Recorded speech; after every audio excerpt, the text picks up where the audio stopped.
ସମସ୍ତ ଶ୍ରୋତାବନ୍ଧୁଙ୍କୁ ସାଦର ସପ୍ରେମ ପ୍ରଣାମ।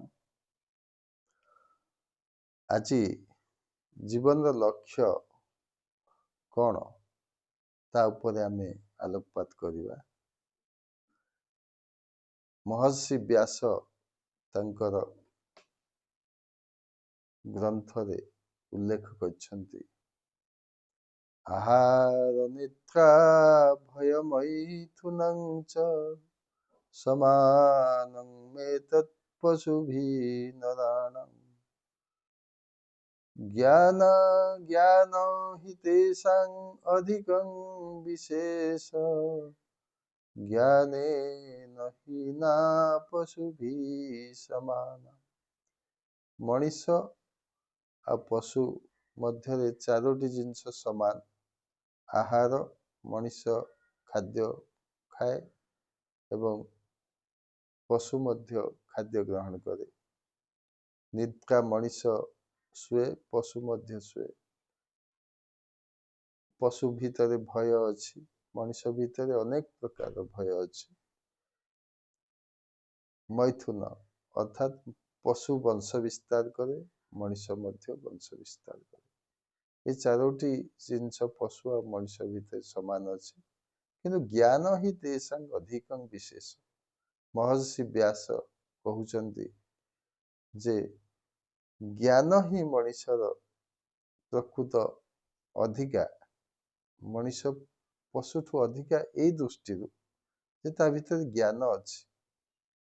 ମଣିଷ ମନୁଷ୍ୟ ଦେହେ ଦିବ୍ୟ ଜ୍ଞାନ ଦେଖି ସନ୍ତୋଷ ଭଗବାନ।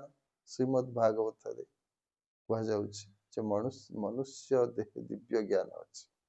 କ'ଣ ନା ମଣିଷ ଭିତରେ ଯୋଉ ଚେତନାର ସ୍ତର ସବୁ ରହିଛି, mind, higher mind, illumined mind, over mind, intuitive mind, ଏସବୁ ମାଇଣ୍ଡ ଅଛି। ଆଗ ଇଣ୍ଟ୍ୟୁସିଭ ମାଇଣ୍ଡ, ତାପରେ ଓଭର ମାଇଣ୍ଡ, ତାପରେ ସୁପର ମାଇଣ୍ଡ। ଶ୍ରୀ ଅରବିନ୍ଦଙ୍କର ସେ ଯୋଉ ଚେତନାର ସୋପାନ କଥା କହିଛନ୍ତି, ସେଥିରେ ଏସବୁ ବିଷୟ ଲେଖା ହେଇଛି। ତେଣୁ ଆମେ ଚେତନାର ସ୍ତରକୁ ଅତିକ୍ରମ କରିବାକୁ ପଡ଼ିବ। ଆମେ ଯୋଉ ସ୍ତରରେ ରହିଛୁ, ଆମେ ମାଇଣ୍ଡ ଲେଭେଲରେ ରହିଛୁ, ଇଭେନ୍ ଭାଇଟାଲରେ ବି ରହିଛୁ, ପ୍ରାଣ ସ୍ତରରେ ବି ଆମ ଜୀବନଟା ବେଶୀ, ପ୍ରାଣ ଆମର ଲୋୟର ଭାଇଟାଲ ତାକୁ ପରିଚାଳନା କରୁଛି। ସେ ଦୃଷ୍ଟିରୁ ଆମେ କ'ଣ କରିବା ନା ତାର ମଣିଷ ଜନ୍ମର ସାର୍ଥକତା କୋଉଥିରେ ଅଛି ନା ମଣିଷ ଯେତେବେଳେ ଯୋଗଯୁକ୍ତ ହବ, ଯୋଗ ଆଉ ଜୀବନ ସହିତ ଭଗବାନଙ୍କୁ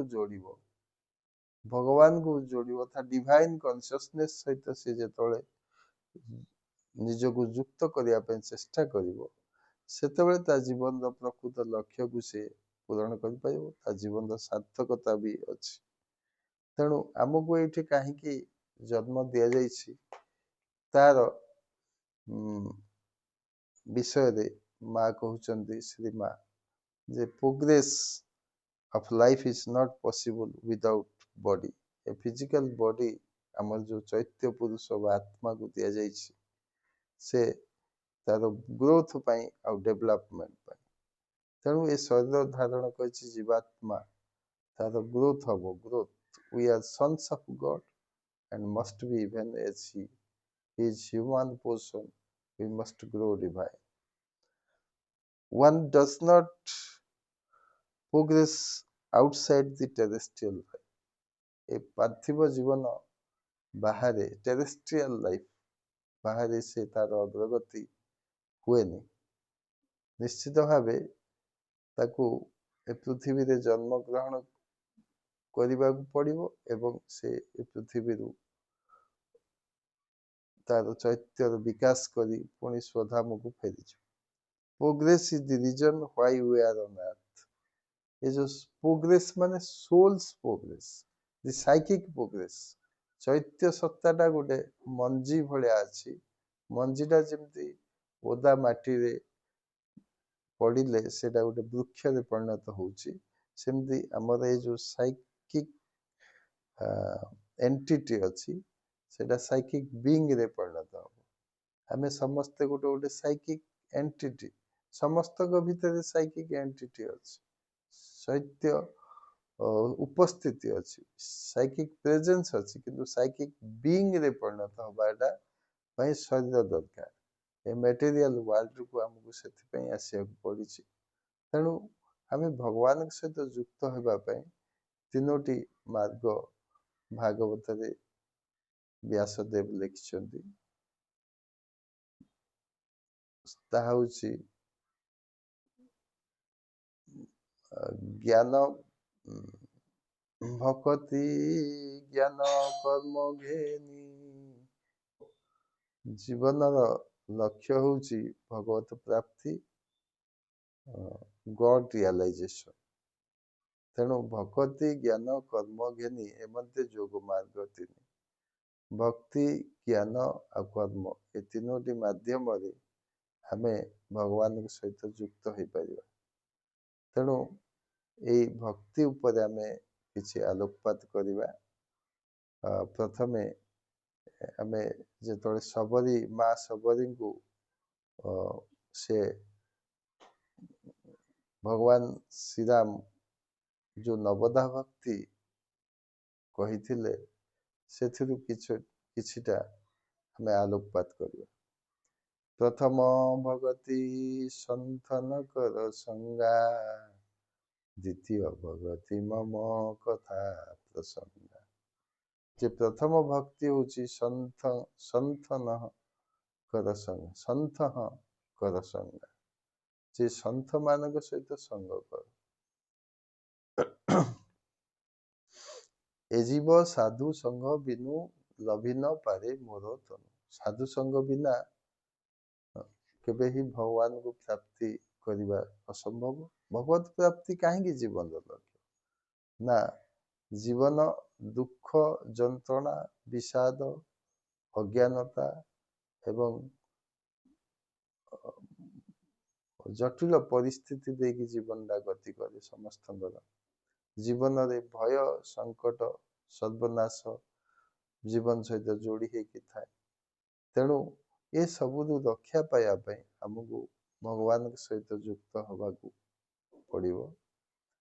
तेणु ये भगवान सहित युक्त हबार जो भक्ति मार्ग अछि से भक्ति मार्ग को 9 भाग रे विभक्त करा जाइछि।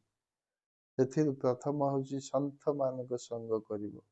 हम भितरे संत किए, हम शरीर चारोटी सत्ता को नहीं गठित।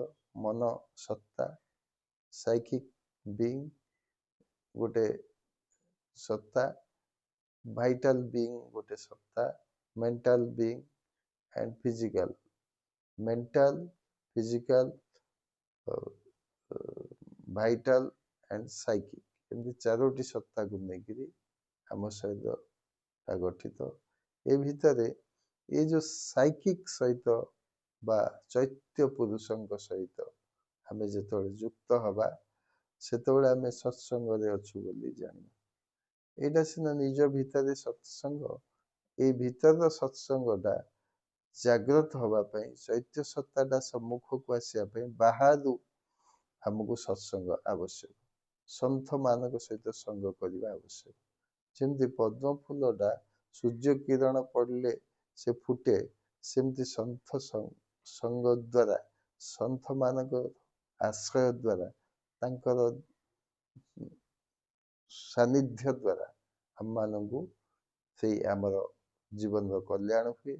हम मानकर प्रकृत लक्ष्य को आमे उपलब्धि करि पारू।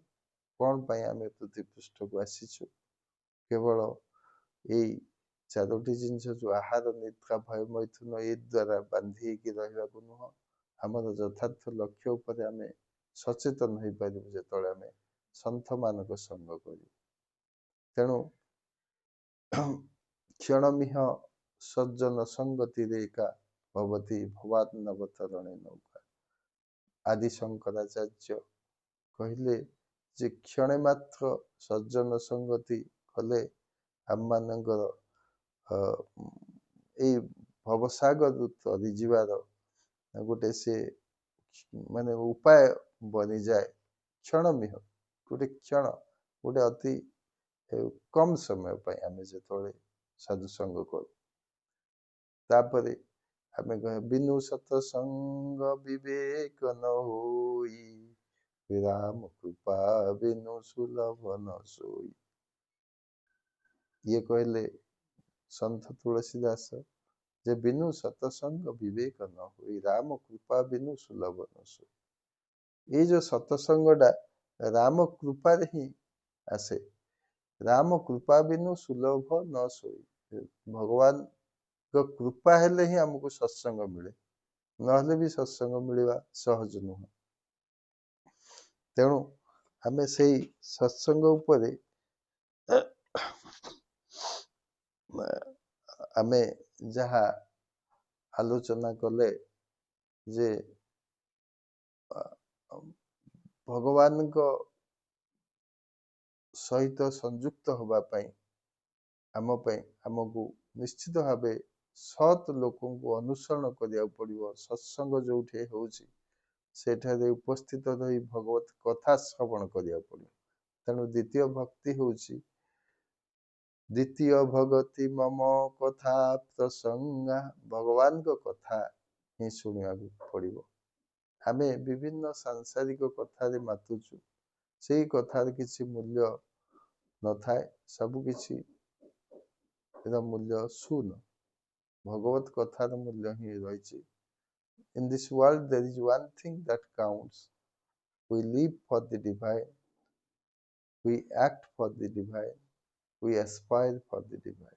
श्री माँ कहते आम केते समय भगवान को आस्पृहा कलु केते समय आम निजको aspire for the divine आस्पृहा कलु live for the divine आम भगवान बंचिलु we act for the divine भगवान कर्म कलु। ये तीनोटी जिनसर मूल्य अच्छी अन्य there is one thing that counts से ए गोटे कथा भगवान के सहित युक्त हवा ही जीवन जेहेतु लक्ष्य भगवान के सहित आमे केते समय बंचिलु सेटा ही हमर हिसाब रे जीव आउ अन्य कौनसी कथा नु। एई भली भाबे हमको जीवन टाको शृंखलित करिया पड़िबो। भगवत जीवन यापन गोटे प्रस्तुति ए भगवत कथार श्रवणर आवश्यकता रही। तेणु मु ए दुईटी विषय विशेष भाव अन्य वीडियो रे मु आलोकपात करी अन्य विषय मु आज एतिक मु आलोचना को रखुची। समस्त को प्रणाम। वंदे मातरम।